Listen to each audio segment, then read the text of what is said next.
بھی اگلا سوال ہے، عید قربان کی قربانی واجب ہے یا کہ سنت؟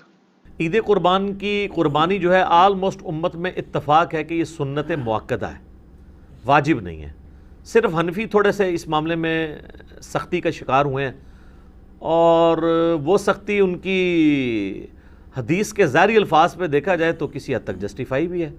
سنن ابن ماجہ میں حدیث ہے، المستدرک حاکم کے اندر موجود ہے، مسند امام احمد میں ہے، امام حاکم نے بھی اسے صحیح کہا، امام ذہبی نے بھی موافقت کی کہ جو لوگ استطاعت کے باوجود قربانی نہیں کرتے وہ ہماری عیدگاہوں سے دور رہیں۔ تو اس میں چونکہ ایک وعید ہے، اس کی وجہ سے امام حنیفہ کا یہ موقف ہے کہ عید قربان کی قربانی واجب ہے۔ لیکن ہم پہلے بھی آپ کو بتاتے ہیں کہ احادیث کو آپ نے صحابہ کے فہم کے مطابق دیکھ کے چلنا ہے، سلف کے فہم کے مطابق نہیں، صحابہ کے فہم کے مطابق۔ سلف تو امام حنیفہ بھی ہیں، انہوں نے فہم غلط لے لیا ہے، تو سلف کے فہم سے مراد ہے صحابہ کا فہم۔ صحابہ کا فہم یہ ہے کہ مصنف عبد الرزاق میں اور سنن الکبریٰ البیہقی کے اندر موجود ہے کہ سیدنا ابو بکر اور عمر رضی اللہ عنہما بعض اوقات جان بوجھ کے عید قربان کی قربانی چھوڑ دیا کرتے تھے تاکہ لوگ اسے واجب نہ سمجھ لیں۔ تو عید قربان کی قربانی سنت ہے، واجب نہیں۔ اہل تشیع کے ہاں بھی یہ سنت ہے، واجب نہیں ہے۔ رہا احادیث میں سے یہ ایک حدیث ہے، اس حدیث کے اوپر بھی ہر صحت پہ اختلاف ہے، بہرحال آلموسٹ حسن درجے کی تو یہ بن ہی جاتی ہے روایت۔ تو وہ ہے نبی علیہ السلام نے ترغیب دلانے کے لیے، جیسے کئی ایک موقعوں پہ آپ علیہ السلام کا جس طرح فرمان ہے کہ یہود و نصارہ کی مخالفت کرو، داڑھیوں کو رنگو، یہ ترغیب دلانے کے لیے۔ ورنہ تو اس حدیث کو روایت کرنے والے جابر بن عبداللہ اور ان سے بھی بڑھ کے مولا علی علیہ السلام نے داڑھی نہیں رنگی، سفید ہی رکھی ہے، جواز کی حد تک یہ جائز ہے۔ تو یہ واجبیت کے درجے میں نہیں ہے، سنت کے درجے میں ہے۔ لیکن جس شخص کو اللہ تعالیٰ نے استطاعت دی ہے اسے ضرور قربانی کرنی چاہیے۔ میں یہ باتیں اس لیے نہیں کہہ رہا، اللہ کا شکر ہے کہ میں نے یعنی جب سے اس اعتبار سے صاحب استطاعت ہوں کہ میں نے خود سے کمانا شروع کیا ہے، یعنی 15 سال سے زیادہ ہو چکے ہیں، تو میری تو کسی سال میں بھی قربانی مس نہیں ہوئی ہے۔ نبی علیہ السلام نے بڑے اہتمام کے ساتھ کی ہے، حتیٰ کہ آپ صحیح مسلم میں جو آپ کے آخری حج کی حدیث ہے 2950، جس میں آپ کا فرمان ہے کہ میں اپنے بعد تم میں وہ چیز چھوڑ کے جا رہا ہوں جسے مضبوطی سے پکڑ لوگے کبھی گمراہ نہیں ہوگے، وہ اللہ کی کتاب ہے۔ مسلم میں صرف اللہ کی کتاب کا ذکر ہے۔ سنت والی حدیث حاکم کے اندر ہے، وہ بھی حسن درجے میں ہے۔ اور رہی غدیر خم کی حدیث، وہ تو حجۃ الوداع کے موقع پہ نہیں بلکہ واپسی پہ خم نامی گاؤں میں، وہ مسلم شریف میں 6225 سے 6228۔ تو بخاری مسلم میں جو حدیث ہے 2950 2950 جابر بن عبداللہ سے، وہ بڑی رکت انگیز حدیث ہے۔ جابر بن عبداللہ آلموسٹ نابینا ہو چکے ہوتے ہیں، تو امام باقر ان کو ملنے کے لیے جاتے ہیں، تو ان کو بتایا جاتا ہے کہ حضور کا بچہ آیا آپ کے پاس، امام باقر حضرت حسین کے پوتے، تو وہ ان کو اپنے پاس بٹھاتے ہیں، تو حضرت امام باقر اس حدیث کو روایت کرتے ہیں، اور امام باقر سے امام جعفر صادق نے بیان کیا ہے، اور 2 واسطوں سے امام مسلم نے لی ہے۔ تو امام باقر کہتے ہیں کہ جابر بن عبداللہ میرے یہ سامنے کے بٹن کھولتے ہیں اور میرے سینے پہ یوں ہاتھ رکھتے ہیں اور کہتے ہیں تم میرے نبی کے بیٹے ہو، تم مجھ سے جو پوچھنا چاہتے ہو پوچھو۔ تو وہ کہتے ہیں میں آپ سے پوچھنے آیا ہوں کہ نبی علیہ السلام نے حج کس طرح کیا تھا۔ تو وہ حج کی آلموسٹ 7-8 صفحوں پہ لمبی حدیث ہے، مسلم شریف میں 2950 اور مشکات میں دوسری جلد میں حج کے چیپٹر میں پہلی حدیث یہ ہے نبی علیہ السلام کے حج پہ۔ یہ امام باقر نے روایت کی ہے، ان سے امام جعفر نے سنی ہے، اور پھر بعد میں 2 واسطوں سے امام مسلم نے لی ہے۔ اس میں الفاظ ہیں کہ یمن سے نبی علیہ السلام نے 100 اونٹ منگوائے حجۃ الوداع کے موقع پر، 63 اونٹ آپ نے اپنے مبارک ہاتھوں سے نہر کیے ایک حج کے موقع پہ، 63 اونٹ، اور یہ حضور اپنی طرف سے کر رہے ہیں، اور باقی 37 جو ہیں وہ مولا علی کو کہا کہ تم نے کرنا ہے۔ تو 63 میں اشارہ تھا کہ آپ کی چونکہ زندگی مبارک کے 63 سال ہیں، آپ نے پورے سال ایک سال کی قربانی ایک ہی دفعہ کی ہے۔ اور اس کے بعد جابر بن عبداللہ کہتے ہیں کہ جب وہ 100 کے 100 اونٹ نہر ہو گئے تو نبی علیہ السلام نے حکم دیا کہ ہر اونٹ میں سے ایک ایک بوٹی لی جائے، اور وہ ساری 100 کی 100 بوٹیاں ایک دیگ میں ڈال کے پکائی گئیں، ہر ایک جانور سے ایک بوٹی لے کے۔ اور پھر جابر بن عبداللہ کہتے ہیں کہ مولا علی نے اور نبی علیہ السلام نے ایک دسترخوان پہ بیٹھ کے تناول فرمایا۔ ٹھیک ہے جی، تو وہ پوری کی پوری حدیث جو ہے نا بڑی رکت انگیز ہے پڑھنے والی، نبی علیہ السلام کے آخری حج کا بیان، حجۃ الوداع۔ تو اس سے بھی یہ بات پتہ چلی کہ نبی علیہ السلام نے اس سنت کا بڑا اہتمام کیا ہے، لہٰذا اس چکروں میں تو پڑھنا ہی نہیں چاہیے کہ جناب واجب ہے یا سنت ہے. بھائی سنت ہے کریں گے. البتہ یہ ٹیکنیکل بحثیں اس لیے کی جاتی ہیں جب حنفیوں کی طرف سے زیادہ ایمفسائز کیا جاتا ہے اس مسئلے کے اوپر، اور بلکہ وہ تو ایک اور سٹیپ آگے چلے جاتے ہیں. وہ کہتے ہیں گھر میں جتنے لوگ الگ سے بھی صاحب استطاعت ہیں، کسی بیوی کے پاس سونا ہے تو وہ علیحدہ سے اپنی قربانی کرے گی، فلاں کرے گی، اور وہ بہت آگے چلے جاتے ہیں. اس لیے پھر یہ بحثیں جو ہے نا وہ سٹارٹ ہو جاتی ہیں. تو یہ سنت ہی ہے، واجب نہیں ہے، لیکن سنت مؤکدہ ہے، سنت دائمہ، متواتر اور مسلسل بھی ہے. ٹھیک ہو گیا. جزاک اللہ. علی بھی اگلا سوال ہے، قربانی کے لیے صاحب استطاعت ہونے کے اعتبار سے نصاب کیا ہوتا ہے؟ نصاب کے اوپر جی اتفاق ہے. صاحب نصاب وہ ہے جس میں قربانی کی استطاعت موجود ہے. اس کا زکوٰۃ کے نصاب کے ساتھ 52.5 تولے چاندی یا 7.5 تولے سونے کے ساتھ کوئی تعلق نہیں. ایک غریب آدمی ہے، قربانی کے دنوں میں اس کے پاس مال آ جاتا ہے تو وہ قربانی کے اعتبار سے صاحب استطاعت ہے، وہ قربانی کر سکتا ہے. کر سکتا ہے لفظ میں اس لیے بول رہا ہوں چونکہ واجب نہیں ہے. میں یہ نہیں کہوں گا کہ وہ ضرور کرے، پھر تو واجبیت ہو جائے گی نا. تو میں نے آپ کو پہلے اس پہ بحث کر چکا ہوں. تو وہ صاحب استطاعت ہے، ضرور کرے. جہاں ہم اتنے اور خرچے کرتے ہیں تو قربانی کیوں نہ کریں. تو اس کے لیے آپ کے پاس قربانی کا خرچہ ہونا ضروری ہے. اب قربانی کا خرچہ بھی ظاہر ہے، اگر آپ اونٹ قربان کر رہے ہیں وہ تو 1.5-2 لاکھ روپے کا، اگر حصہ بھی ڈالتے ہیں تو آلموسٹ آج کل 18 سے 20 ہزار ہے. گائے کا 13 سے 15 ہزار ہے، اور بکرا لیں گے تو کم از کم بھی کوئی بہت بھی چھوٹے سے چھوٹا بھی دھوندا بکرا ملا آپ کو تو 25 ہزار سے کم تو نہیں ملنے کا. اللہ ہے کہ بہت آپ انٹیریئر پنجاب میں کہیں جنوبی پنجاب چلے جائیں تو پھر بھی 20-25 ہزار کا تو بکرا چاہیے. تو اتنی رقم آپ کے پاس اگر رقم آ جاتی ہے تو بجائے اس کو اور معاملات میں خرچ کرنے کے اور جا کے ایک کوئی LED سکرین کو 50 انچ کی اٹھا کے لے آئیں آپ گھر میں، پہلے بھی ہو 32 والی، وہ چھوٹی لگ رہی ہو، پیسے آ جائیں، کمیٹی نکلے تو یہ چیزیں چھوٹی لگنی شروع ہو جاتی ہیں. تو اس کی بجائے قربانی کریں. آپ کیوں ان معاملات کے اوپر پیسے ضائع کرتے ہیں؟ پیسے ان کاموں میں ڈالیں. ٹھیک ہو گیا. جزاک اللہ. علی بھی اگلا سوال ہے، اگر ایک خاندان میں ایک سے زیادہ لوگ مالی طور پر استطاعت رکھتے ہوں تو سب لوگوں کو الگ الگ قربانی دینا ہوگی یا ایک خاندان کی جانب سے ایک قربانی کر دینا ہی کافی ہے؟ بہتر ہے جی سب الگ الگ دیں. دیکھیں یہ فضیلت ہے. ہر بندے نے اپنی قبر میں جانا ہے، وہ اللہ کے حضور کیوں نہ قربانی لے کے جائے. ان صلاتی و نسکی و محیای و مماتی للہ رب العالمین. رہا شرعی مسئلہ تو یہ ہے کہ ایک خاندان کی طرف سے ایک قربانی کافی ہے. وہ سنن ابن ماجہ میں بھی اور جامع ترمذی میں حدیث موجود ہے. ابو ایوب انصاری رضی اللہ تعالیٰ عنہ سے جب پوچھا گیا تو انہوں نے فرمایا کہ ہم نبی الاسلام کے زمانے میں ایک خاندان کی طرف سے ایک ہی بکری قربان کیا کرتے تھے. پھر بعد میں جب لوگ باہم دولت میں ایک دوسرے پہ فخر کرنا شروع کر دیا تو پھر ایک سے زیادہ لوگ جانور قربان کرنا شروع کر دیا لوگوں نے. اور ایک اور حدیث ہے سنن ابن ماجہ میں بھی المستدرک للحاکم میں، ایک اور صحابی کہتے ہیں کہ ہم تو ہمیشہ سے پورے خاندان کی طرف سے ایک ہی جانور قربان کیا کرتے تھے، بکری یا بکرا، اور لیکن اب میرے گھر والے مجھے اکساتے ہیں تو ہم یعنی ایک دوسرے پہ روب ڈالنے کے لیے کہ ہمسایوں نے تو 3 بکرے دیے ہیں، تم کیوں ایک. یہ صحابہ کے زمانے میں بھی ہے. سر یہ جو ہائری پیڑی ہے جو ہم کہتے ہیں نا، اس پیڑی نے تینا کرتا، یہ وہ جو ایک خاندانی ٹسل ہے. یہ تو وہ صحابی کہتے ہیں اب مجبوراً ہمیں اپنے گھر والوں کے اکسانے کے الفاظ ہیں، اکسانے پہ ہم بھی 1-2 بکرے زیادہ کر دیتے ہیں، ورنہ شرعی مسئلہ یہی ہے کہ ایک خاندان کی طرف سے ایک قربانی. یہ خاندان سے مراد ایک چولہا ہے. ایک چولہا اس اعتبار سے کہ میاں بیوی بچے.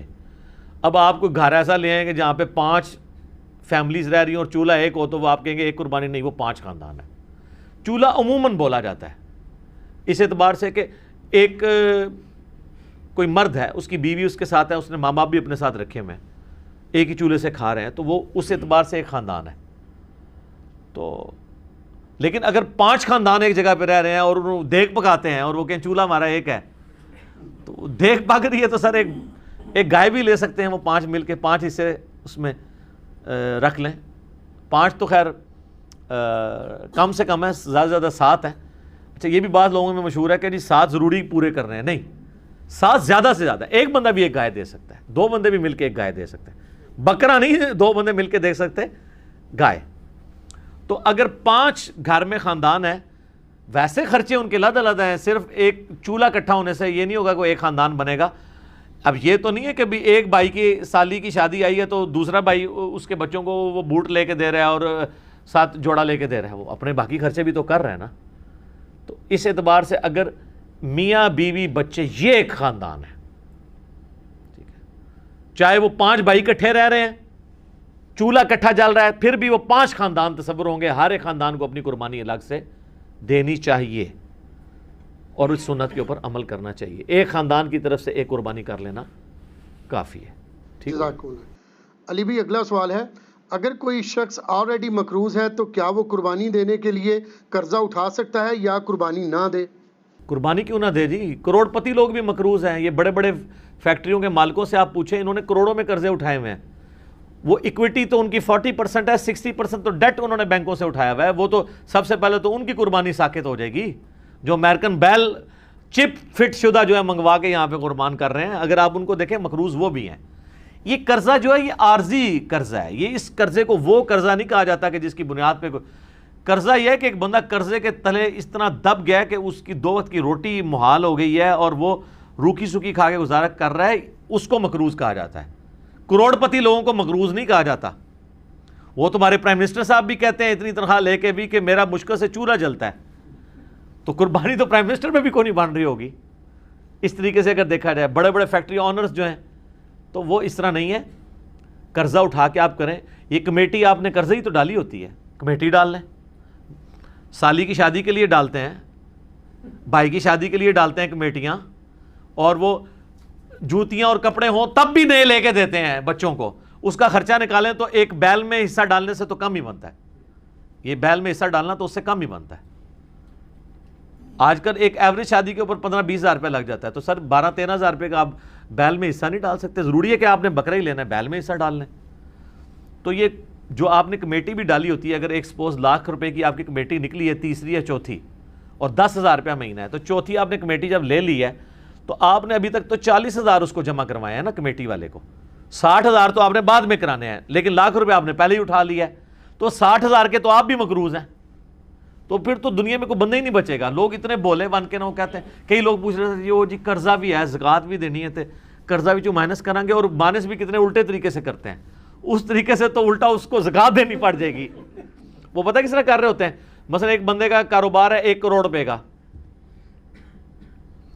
40 لاکھ روپیہ اس کا اپنا تھا سرمایہ، 60 لاکھ اس نے بینک سے اٹھایا قرضہ. کتنا ہو گیا؟ 1 کروڑ. اب وہ جب حساب کرنے لگتا ہے نا سال بعد، وہ کہتا ہے جی میں نے 1 کروڑ روپیہ کاروبار میں لگایا ہوا ہے، تو 1 کروڑ کی زکوٰۃ جو ہے وہ کیسے نکالی؟ وہ پھر کہتا ہے کہ دیکھیں جی میرا تو اپنا تھا 40،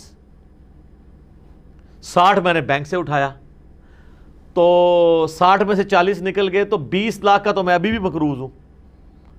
تو میں تو مقروض ہوں، میں کیوں زکوٰۃ دوں گا؟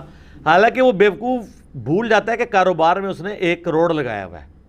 یہ 60 لاکھ 1 کروڑ میں سے مائنس ہونے ہیں، 40 لاکھ میں سے نہیں مائنس ہونے. 40 لاکھ تو اس کا اپنا تھا نا، 60,000 اس نے قرضہ اٹھایا، تو ٹوٹل کتنا ہوا؟ 1 کروڑ. اب کاروبار میں 1 کروڑ لگا ہوا ہے، 1 کروڑ میں سے 60 لاکھ مائنس ہونا ہے. اپنے 40 جو بھی وہ 60 کاٹ دیتے. ٹھیک ہے. ویسے ماشاءاللہ آپ ان کو دیکھیں، ان پڑھ چٹے ان پڑھ ہے، کروڑوں کا بزنس کر رہے ہیں. آپ کو جناب زبانی پورے دن کا حساب کتاب بتا دیں گے، اور نام نہیں اپنا لکھ سکتے. کاروبار میں اتنے تیز ہیں. دعائے قنوت پھر بھی نہیں یاد ہوگی ان کو. جنازے تو ویسے ہی نہیں آتا نا، غور پہ ہے کوئی اور. تو یہ سارے بہانے ہیں جی قربانی کے. میں تو پوری کوشش کرتا ہوں کہ اس کے اوپر لوگوں کو ترغیب دلائی جائے کہ قربانی نہ مس کریں. سر یہ بہت بڑی نعمت ہے. آپ قیامت والے دن اور کچھ نہیں ہے تو حضرت ابراہیم علیہ السلام سے سفارش کے لیے عرض کر سکتے ہیں. ان کی سنت کو زندہ رکھا، ان کی سنت آپ نے زندہ، سنت ابراہیمی کو زندہ رکھا. کوئی ایک نیکی اپنے ساتھ رکھیں اور اچھی چیز قربان کریں، ریاکاری کے لیے نہیں. جس طرح وہ یہ بھی دیکھیں آپ، یہ ٹی وی چینلز پہ شروع ہو جائے گا. وہ کراچی میں ایک بندہ ہے، وہ جناب بچپن میں ایک بیل اوپر 3ری منزل پہ 4تھی منزل پہ چڑھا لیتا ہے، پھر وہ کرین آتی ہے اس کو اتارنے کے لیے. اس طریقے سے ایک بندہ ہے وہ جناب امریکن بیل منگواتا ہے، اس میں چپیں فٹ ہوئی ہوتی ہیں. تو اگر یہ وہ اللہ کے لیے اچھا جانور دینا بہت اچھی بات ہے، لیکن اس کی نمائش نہیں ہونی چاہیے. ریاکاری ہوئی تو اعمال برباد ہونے کا خدشہ ہے۔ مسند احمد میں حدیث ہے جس نے دکھلاوے کے لیے نماز پڑھی اس نے شرک کیا، حالانکہ پڑھی نماز ہے، دکھلاوے کے لیے روزہ رکھا اس نے شرک کیا، اور دکھلاوے کے لیے اللہ کی راہ میں صدقہ کیا، یہ صدقہ ہی ہے نا اللہ کی راہ میں قربانی کرنا، تو اس نے شرک کیا۔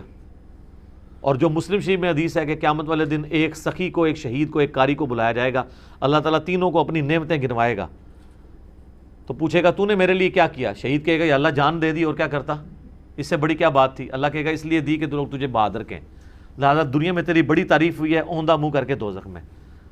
سخی کو اللہ تعالیٰ پوچھے گا، کہے گا یا اللہ میں نے تو اتنا کچھ خیرات کیا، میں تو مسجد کی ٹوٹیوں کے اوپر نیم پلیٹ بھی لگوائی کہ فلاں سیٹ صاحب نے یہ وضو خانہ اور ٹائلٹ بنوایا ہے، اور بھی تو یقین نہیں آتا بریک ٹائچ، تو اللہ تعالیٰ مائے گا یہ تو اس لیے کہا کہ لوگ اس تیری تعریف کریں، کر لی گئی، جا دوزخ میں تم، میرے پاس کوئی اجر نہیں۔ اور اس طریقے سے قرآن کے قاری کو کہا جائے گا تو نے اس لیے کیا کہ لوگ تیری تعریف کریں، تو بہت بڑا لامہ ہے۔ تو تجھے دنیا میں لوگوں نے ماشاءاللہ اتنی مدہ ذلہ دامت برکاتم عالیہ اور حافظہ اللہ، آیت اللہ، یادگار اسلاف، یادگار اسلاف نہ لکھا کرو، مطلب پتا کیا ہے کہ جڈا وڈا فراڈیا ہے نا، یہ اسلاف بھی ایڈے وڈے فراڈیے سن، یہ انہوں نے یاد ہی تازہ کر رہے ہیں نا، یہ تو اتنا خطرناک جملہ ہے نا لکھا کرو۔ میرا دماغ ہوئے پاسے ٹوٹ جاتا ہے کہ یار یہ یادگار اسلاف اگر یہ ہے تو یہ مطلب ہے جو میں سوچتا ہوں کہ پچھلے بھی یہی کچھ کرتے رہے ہیں اور یہ انہی کی یاد تازہ کر رہا ہے، تو یہ مطلب یہ انہی کی جائز روحانی اولاد ہے۔ یادگار اسلاف نہ لکھا کرو، ٹھیک ہے، اگر اسلاف کو آپ نے بچانا ہے تو۔ اور یہ باتیں کرنا صرف آسان ہے، دین کے اوپر چلنا بڑا مشکل کام ہے۔ تو جناب قرضہ اٹھانا پڑتا ہے تو کوئی مسئلہ نہیں، قرضہ کیا آپ کو سب مر چلیں، قرضہ اٹھا کمیٹی ڈال لیں، پلان کریں قربانی کے لیے۔ اگر آپ نے ہر مہینے میں بھی 1000 روپے علیحدہ کیا ہو نا، سال بعد 12,000 روپے بن جاتا ہے، آپ ایک حصہ ڈال ہی سکتے ہیں۔